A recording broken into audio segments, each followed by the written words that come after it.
10 juta buat HP Xiaomi itu rasanya gimana ya? Sebagai mantan pengguna Xiaomi 11 kemarin, rasanya menurut gua HP ini nggak banyak berubah. Jadi kalau misalkan kalian Xiaomi 11 user, skip aja video ini. Tapi kalau misalkan kalian lagi nyari smartphone flagship yang nggak lebih dari 10 juta, teruskan nonton video ini dari awal sampai akhir karena akan gue bahas semua kekurangan dan kelebihannya. Semoga dengan durasi yang singkat. Tapi kalau misalkan nggak singkat, terusin ditonton aja ya. So, welcome back to Up To Date Aiden Channel. Nama gue Greg, jadi langsung aja gue bahas keluh kesah selama 1 bulan menggunakan Xiaomi 12. Ya tentu sebagai daily driver. Let's check it out.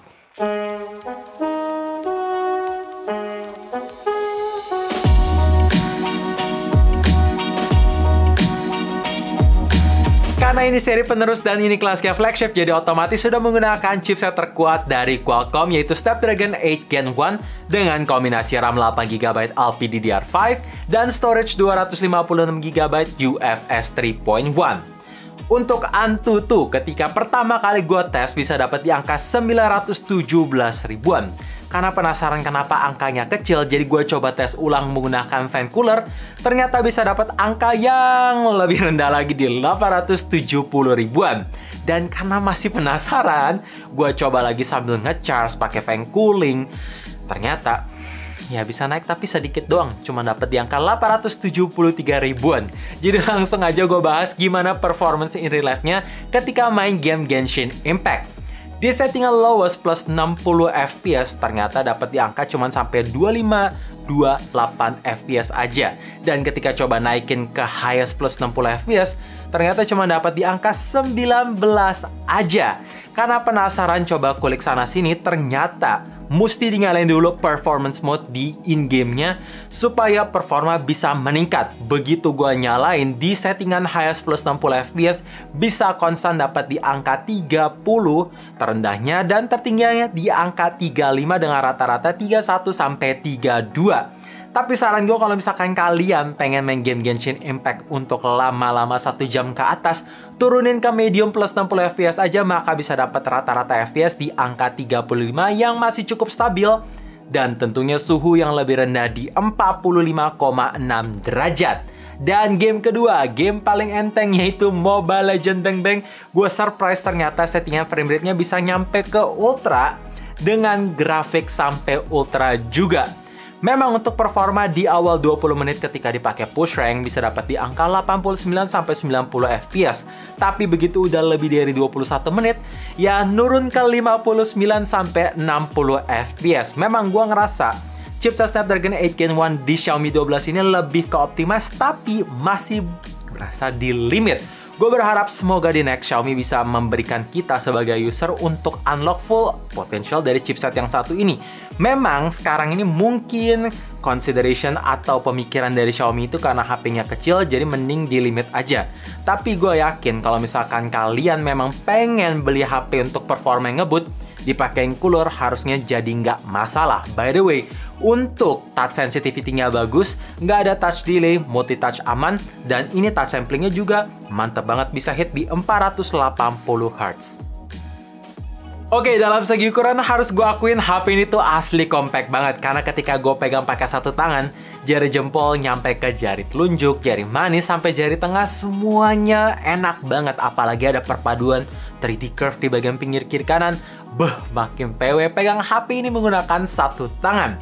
Oh ya, dalam segi bobot juga masih tergolong ringan di 180 gram dan punya dimensi yang masih cukup tipis di 8,2 mm. Padahal dalam segi bahan material, back covernya menggunakan kaca asli Corning Gorilla Glass 5 dengan finishing metal aluminum brush. Jadi punya finishing yang memang agak berasa sedikit halus dan ada sedikit kasar, anti sidik jari, dan pastinya akan bikin terkesan jadi licin. Ya, pastikan kalian menggunakan casing bawaan biar nambah ekstra proteksi. Untuk frame-nya menggunakan metal, jadi dalam segi feels-nya ini berasa solid, premium layaknya HP flagship tapi sekaligus ringan. Bahkan selama 1 bulan menggunakan HP yang satu ini nggak pernah gue pakein casing. Dan so far ya tidak ada lecetan apapun, masih kayak baru. Jadi durability-nya walaupun udah keseret-seret masih aman. Oke, gue suka banget dengan desain layar HP yang satu ini. Ngingetin sama HP mantan flagship apa nggak sih yang melengkung gitu, jadi terlihat keren dan premium. Walaupun memang ada dua pertimbangan yang pasti kalian pikirkan sebelum membeli HP dengan layar melengkung. Pertama, takut nggak sengaja sentuh bang di bagian pinggirnya, kan rese banget tuh. Dan ternyata ketika gue coba cek setting, ternyata ada fitur Ignore Accidental Touch, di mana kalian bisa mengoperasikan HP ini layarnya HP flat. Karena pinggir kiri kanan bisa kita blok, bahkan bisa kita atur mau seberapa besar area yang diblok, sehingga pinggir kiri kanannya itu kalau mau kesentuh berkali-kali ya nggak akan ngefek. Nice banget nih, udah dipikirin matang sama Xiaomi. Kedua, nyari tempered glass-nya bakalan susah bang. Well, rasanya Xiaomi udah belajar dari flagship sebelumnya, sehingga mereka menginclude screen protector bawaan yang langsung dipasangin. Jadi ketika kalian buka HP ini dari dus, bisa langsung dipakai tanpa harus memberikan rasa khawatir. Ya, jadi selama 1 bulan ini lecetnya hanya di screen protector aja. Walaupun kalau kalian mau ekstra proteksi, ya silahkan upgrade ke tempered glass. Tapi ini lumayan lah ya. Tapi overall, dalam segi kualitas layar ini bagus banget. Panel AMOLED-nya ya udah bagus, vivid, vibrant, support refresh rate 120Hz ya, walaupun memang masih adaptive by system, belum menggunakan LTPO di mana dia bisa detect sentuhan jari kita. Tapi memang ya ini harus diakuin flagship grade banget.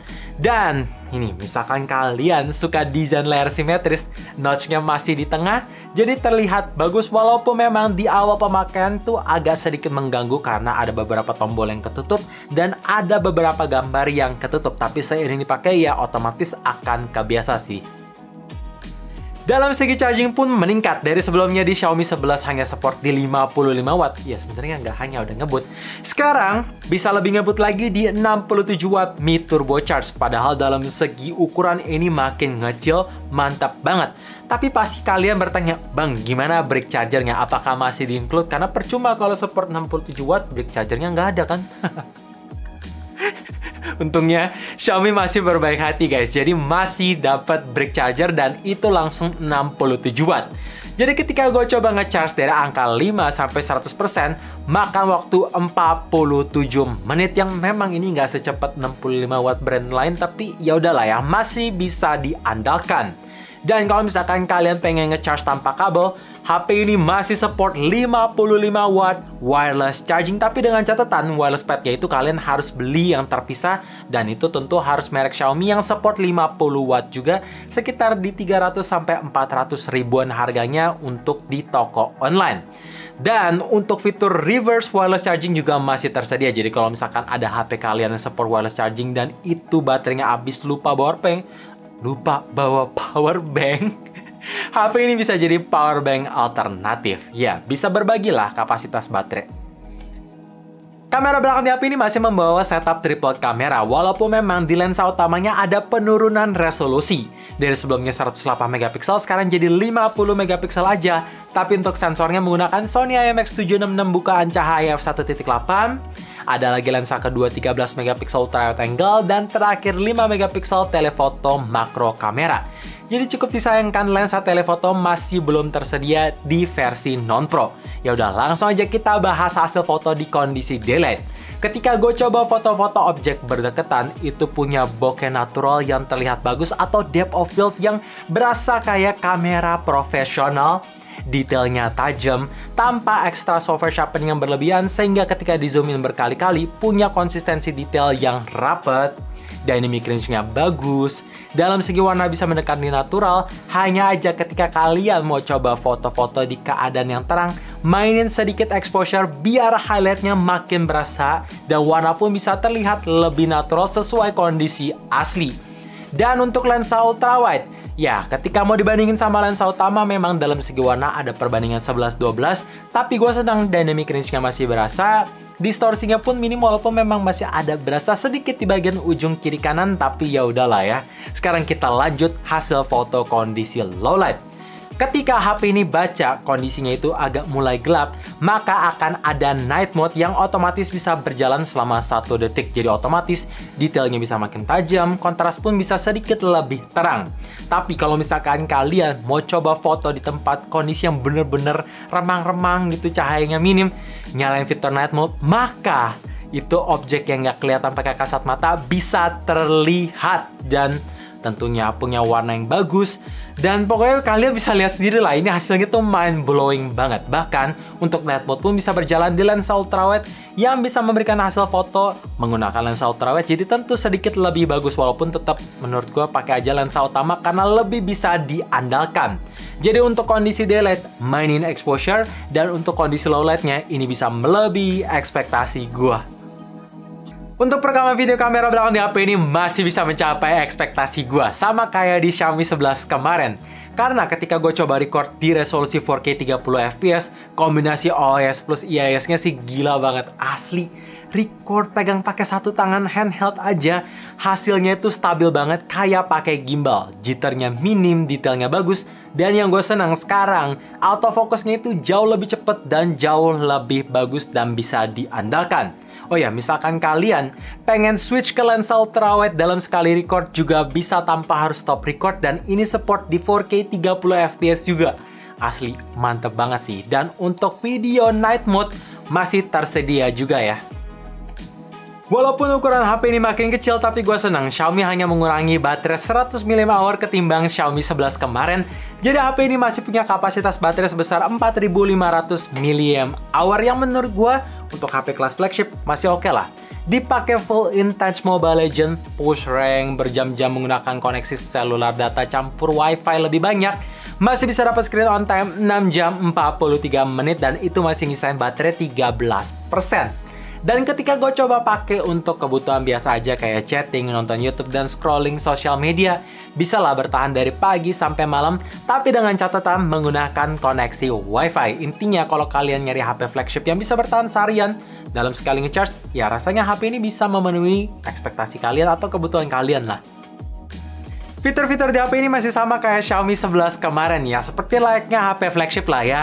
Sistem unlock menggunakan fingerprint under display dengan performa yang cepet, plus masih ada terintegrasi heart rate monitor. Jadi kalau misalkan pengen ngecek detak jantung langsung, ya tinggal tempelin jari kalian ke sidik jari, maka bisa kebaca. IR Blaster buat gantiin semua remote yang ada di rumah kalian tersedia. NFC buat ngecek saldo sampai top up saldo e-money tersedia, dan tentu speakernya menggunakan stereo speaker. Tapi yang bikin gue senang, sekarang untuk penempatan speaker di bagian atas itu pindah ke bagian kiri. Jadi speaker kedua HP ini posisinya ada di ujung kiri semua. Iya, kalau misalkan kalian pengen pegang landscape kayak gini, jadi otomatis gak akan nutupin. Kecuali ya kalau kalian pengen landscape kayak gini bakalan nutupin. Jadi gue senengnya karena salah satu speaker tuh nggak ada yang ketutup. Jadi kualitas suaranya lebih imersif ketika mau dipakai nonton ataupun main game, walaupun memang pegangnya tuh harus kebalik ya. Jadi buat kualitas suara, buat kalian penasaran tinggal pasang earphone ataupun headset, langsung go play di volume 100%.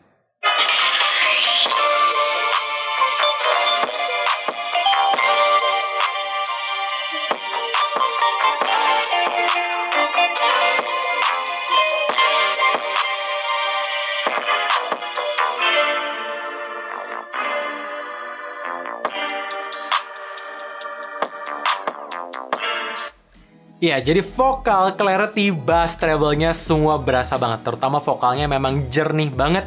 Karena ini masih sama Harman Kardon. Dan suaranya di-tune lagi sama Dolby Atmos. Jadi ini mantep sih.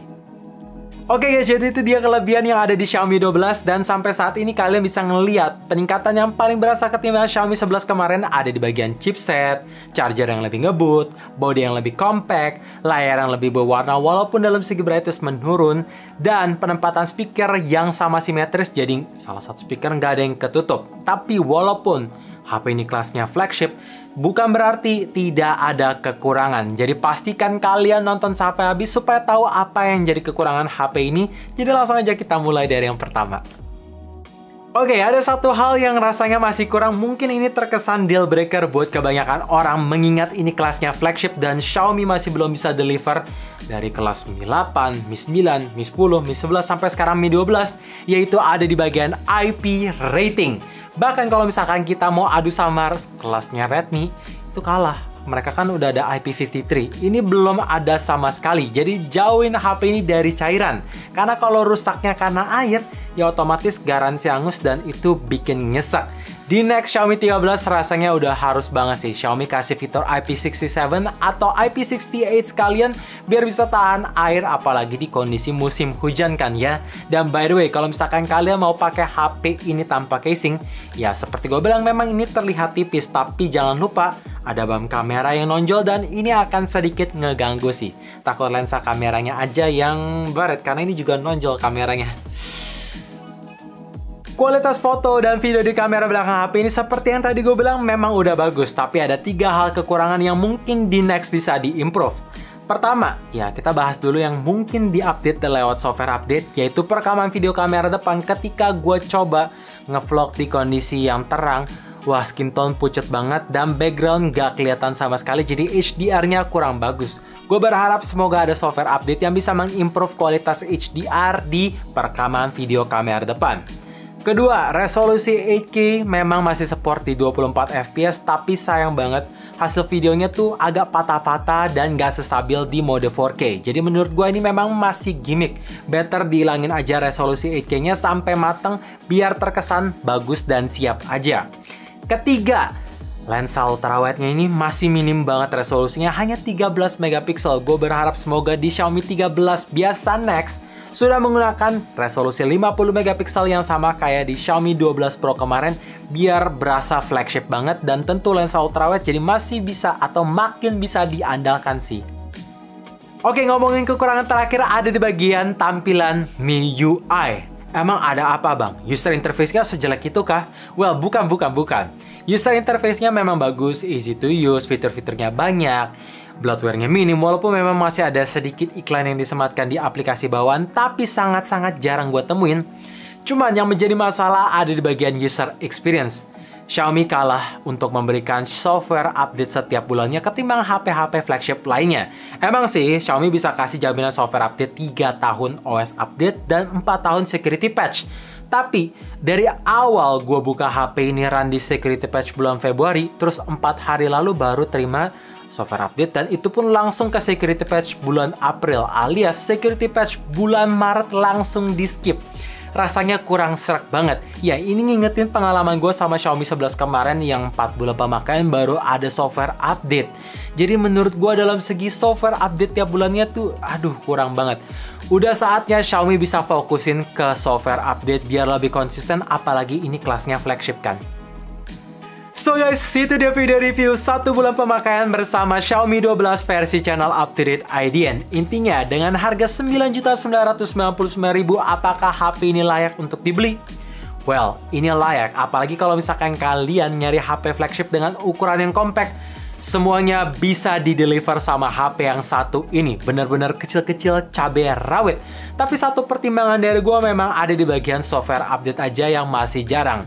Andai Xiaomi masih bisa memberikan software update yang sangat rajin setiap bulan, ini auto recommended. Kalau kalian tanya sekarang worth it, ya worth it. Cuma memang di pertimbangannya software update aja sih. So thank you for watching. Jangan lupa like dan subscribe channel ini sekaligus kalian notifikasinya juga supaya kalian tahu kapan video baru diupload. And as always, stay safe, stay healthy, dan stay updated with up to date.